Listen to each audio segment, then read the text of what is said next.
Vivariano, salve Vivariana! Eu sou a professora Lara e estamos aqui para a nossa 7ª aula do projeto Enem no Vivário. E hoje nós vamos falar sobre feudalismo. Feudalismo cai no Enem? O que é o feudalismo? Vem comigo, vamos descobrir, mas antes eu peço que vocês se inscrevam no nosso canal, marque o nosso sininho para receber todas as notificações daqui do Vivário. Mas o que é então o feudalismo? O feudalismo é a forma de organização social, política, cultural e econômica da sociedade medieval ocidental europeia. Ele vai se forjar, ele vai surgir ali após como um processo da desestruturação do Império Romano, ou seja, depois da crise do Império Romano, em que muitos romanos vão fugir e se realocarem nas confederações romano-germânicas, nos grupos dos germânicos que habitavam ali as fronteiras do Império. Se você já viu, se não viu, veja a aula do professor Marcos aqui do nosso canal, em que ele trata esses primeiros contatos entre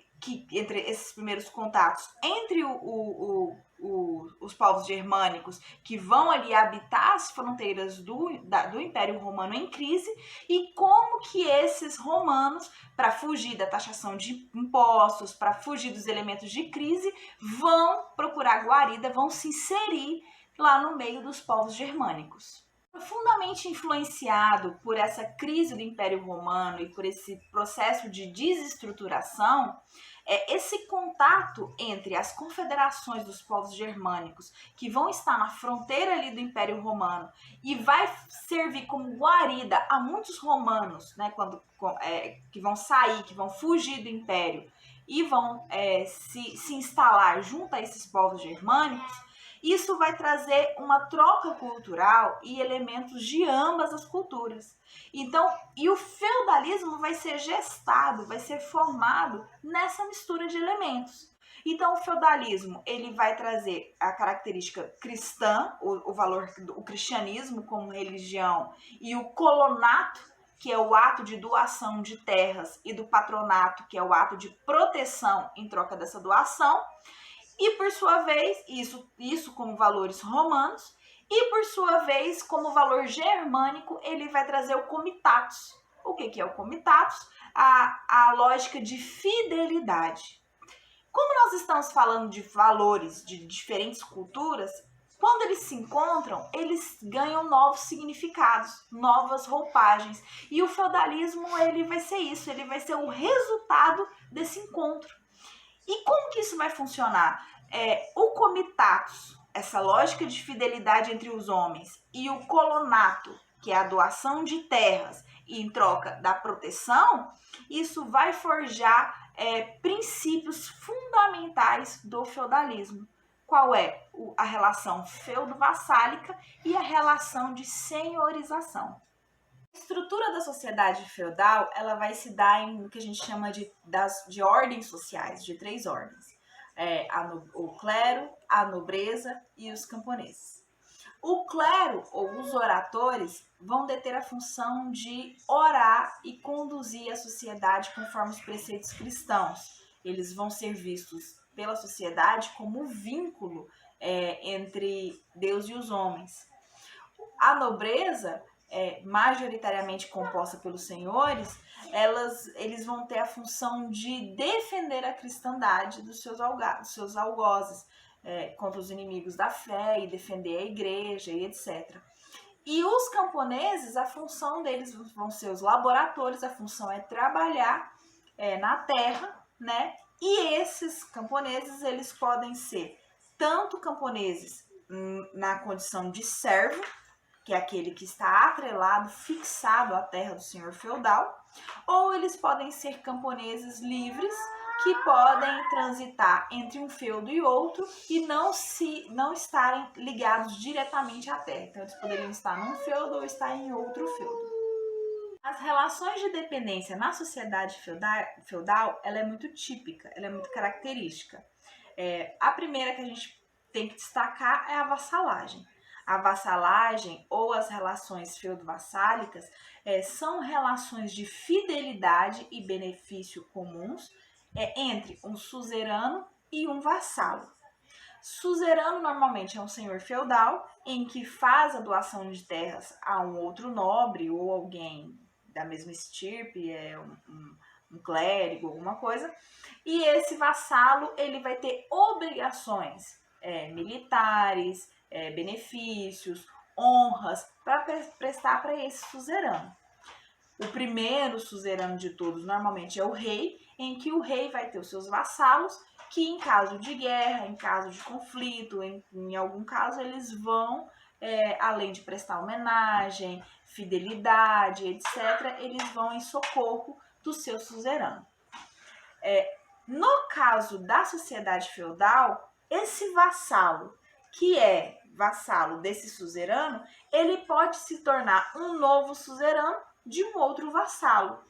E então isso vai trazer como consequência para a sociedade feudal a descentralização política. Então você não tem a figura de um rei, como nós temos no absolutismo monárquico, por exemplo, daquele rei que manda, que obedece, que manda absoluto. Não, porque a sociedade feudal, ela como está nas relações de dependência, um suzerano que vai ter os seus vassalos, mas esses vassalos eles também podem se tornar suzeranos e terem outros vassalos. E acontece que na sociedade feudal, considerando que nos feudos, que cada suzerano e cada vassalo tem os seus feudos, eles se tornam grandes senhores dentro do próprio feudo.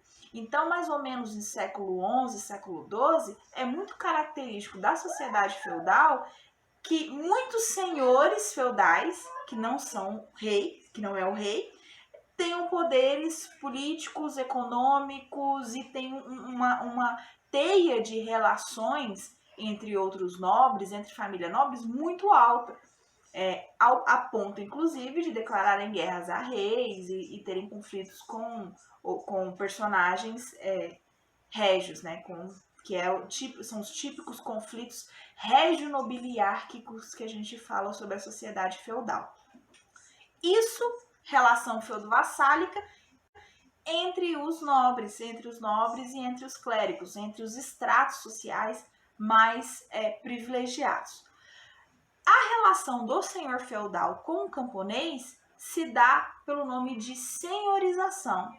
Então, o que é a senhorização? É o comprometimento, no caso do servo, com aquela terra do senhor feudal e com o senhor feudal, em que esse senhor feudal ele detém, em troca do serviço e dos impostos que o servo tem de lhe pagar, ele dá a proteção do servo contra o contexto de guerra. E, ao mesmo tempo, o servo pode trabalhar na terra do senhor feudal, morar, trabalhar e tirar uma parcela daquela produção para ele. É importante a gente dizer que, nesse momento, a terra, a lógica da terra no sistema feudal é uma lógica de terra comunal. Então, não confundam a terra da sociedade feudal com a terra da propriedade privada da sociedade burguesa, por exemplo, na modernidade. Nessa lógica de funções que a sociedade medieval tem, que a sociedade feudal tem, essa terra do senhor, ela só tem utilidade a partir do momento que tem alguém para trabalhar nela, porque o senhor feudal, como parte do grupo da nobreza, como um senhor, como um nobre, ele não poderia trabalhar nessa terra. Então, essa lógica comunal e não privada, tipicamente burguesa, como a gente conhece na época moderna, é uma característica fundamental também da sociedade medieval. Retomando então as características do sistema feudal, ele vai ser um modo de produção, uma organização social que vai se pautar numa economia agrária, nas relações sociais de dependência entre os homens, na força de trabalho servil e nos valores cristãos como valores hegemônicos naquela sociedade. Essas características, elas devem estar muito claras na cabeça de vocês, Porque a partir do século X e a partir do século XI, começam as transformações na sociedade feudal, que já são as transformações que a gente chama do período da Baixa Idade Média. E esse é o período que mais cai no Enem. E por que eu estou falando isso? Vocês só vão entender as transformações da Baixa Idade Média quando vocês tiverem claras essas características do feudalismo. Não, então pera. Então a sociedade, a urbanização, ela vai ser um processo ali do aumento da população, do aumento da produção, e isso vai estar ligado direto. Então isso infere de alguma forma numa transformação do sistema feudal. São coisas que vocês vão ter que pensar e ponderar ao longo das questões no Enem. Mas por que eu estou dizendo isso também? A partir do século X e início do século XI, a sociedade feudal ela vai sofrer, porque ela não vai sofrer com pandemias, com epidemias e etc. Além de um clima favorável, você vai ter um aumento da população. Consequentemente, isso vai forçar a necessidade de um aumento de produção. Nesse aumento, para esse aumento de produção acontecer, vai ocorrer o desenvolvimento de novas técnicas de cultivo, como a tração dos animais, agora pelo dorso, a charrua de ferro, que vai fazer vai furar a terra de forma mais profunda para o plantio e vai melhorar, então, a fertilidade da terra. A rotação trienal da terra, então, você divide a terra em 3 partes, planta em uma, descansa em outra e semeia na outra enquanto a outra está crescendo. Ou seja, o revezamento da terra, o moinho hidráulico, tudo isso vão ser técnicas, novas técnicas de cultivo que vão influenciar diretamente na lógica produtiva daquela sociedade. Aumentando a produção, você começa a produzir em excesso. À medida que você começa a produzir em excesso, vai possibilitar, por exemplo, as trocas comerciais que vão ser fundamentais do ponto de vista econômico, cultural, social e reestrutural daquela sociedade feudal. Então, as transformações a partir dos séculos 11, 12, 13 vão ser transformações que vão modificar o feudalismo. Vai ser um momento em que a guerra entre os reinos cristãos, principalmente a partir do século XI, vai diminuir consideravelmente. Papa Urbano II, em 1905, ele vai convocar a sociedade cristã, a cristandade, às cruzadas, e as cruzadas vão ser um elemento fundamental de contato com o Oriente e reabertura comercial. Então, assim, a partir do século XI, o feudalismo vai vivenciar transformações que vão ser próprias deles, que vai gerar sintomas, vai gerar outras demandas que são diferentes daquele feudalismo da Alta Idade Média, mas que ainda assim fazem parte do processo do feudalismo, mesmo que seja na sua crise.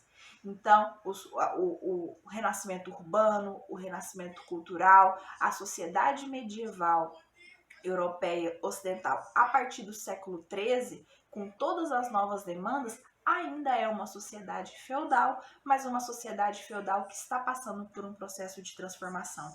E é fundamental que vocês tenham isso na cabeça, ok? Lembrando que nós aqui do canal vamos estar tratando sobre cruzadas, sobre essas transformações do renascimento urbano, então fica de olho nas nossas notificações, não perca as nossas próximas aulas, que elas vão ser ainda mais importantes para você tratar, para você conseguir compreender o Enem, o feudalismo no Enem, a sociedade medieval europeia e ocidental no Enem. Um grande beijo para todos, é isso daí.